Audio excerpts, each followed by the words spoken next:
उस्मान साहब की अना को गहरी ठेस पहुंची थी।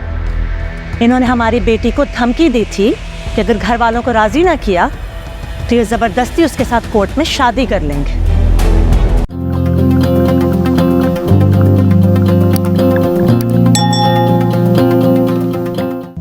भाई बातें तो चलती रहेंगी, मुझे ये बताओ कि मैं बारात लेके कब आऊं और नेक वगैरह क्या देना है?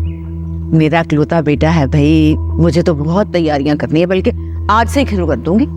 सब कुछ हो जाएगा आपा, एक ही घर की तो बात है। हम कौन से पराए हैं और उस्मान कौन सा गैर? हाँ, गैर तो नहीं है, लेकिन फिर भी भाई ऐना को लेके ना मेरे दिल में 100 अरमान है, मैं सब पूरे करना चाहती हूँ। तुम्हें कोई इतराज तो नहीं? अरे आपा, मुझे क्या एतराज हो सकता है? लेकिन मुझे है एतराज।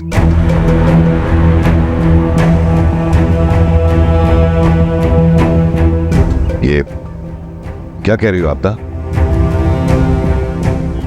एक नए रिश्ते की बुनियाद दिलों में बदगुमानियां पाल के तो नहीं रखी जा सकती ना, तो क्यों ना महमूद उस बात की वजाहत कर ली जाए जिसकी वजह से रात में आपने मेरी इतनी तजलील की थी। वो बात रात की थी और रात ही खत्म हो गई थी। कड़े मुर्दे उखाड़ने से क्या होगा? नहीं, मेरे लिए खत्म नहीं हुई वो बात।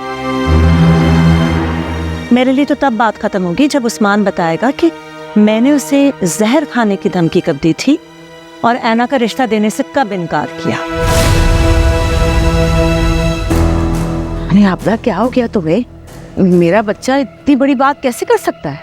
ये बात तो जानना चाह रही हूँ आपा। जब आपने महमूद से शिकायत की है तो फिर पूछना तो बनता है ना। तो बताओ उस्मान, मैंने तुमसे जहर वाली बात कब की थी? तब जब तुमने ऐना को धमकाया था कोर्ट मैरिज के लिए, या फिर तब जब हादसे के बाद तुमने उसे मरने के लिए छोड़ दिया था ये कहकर कि मैं दफ्तर में बिजी हूँ? बताओ। अरे आपदा, अगर मेरे बच्चे ने कोई छोटी मोटी बात कर भी दी तो तुम दिल बड़ा करो, दरगुजर कर दो। ये तुम तो उसके पीछे लग गई। जी आपा, दिल बड़ा करके ही मैंने इसे अपनी बेटी का रिश्ता दिया था, लेकिन अगर ये माँ का दर्जा नहीं दे सकता फिर तो मजबूरी है ना। बताओ उस्मान, अपने मामू को बताओ कि मैंने तुम्हें धमकी कब दी थी कि मैं जहर खा लूंगी।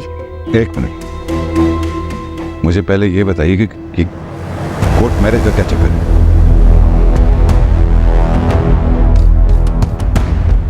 तो सुने आप मेरी बात।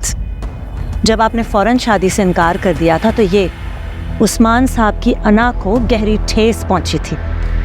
इन्होंने हमारी बेटी को धमकी दी थी कि अगर घर वालों को राजी ना किया तो ये जबरदस्ती उसके साथ कोर्ट में शादी कर लेंगे। अल्लाह की कसम, ये झूठ बोल रही है मामू। मैंने इस तरह की कोई बात नहीं की। आप ऐना को बुला कर पूछ ली, मैंने उसने इस तरह की कोई बात नहीं की। पता नहीं मुमान जाने सी बातें क्यों कर रही है।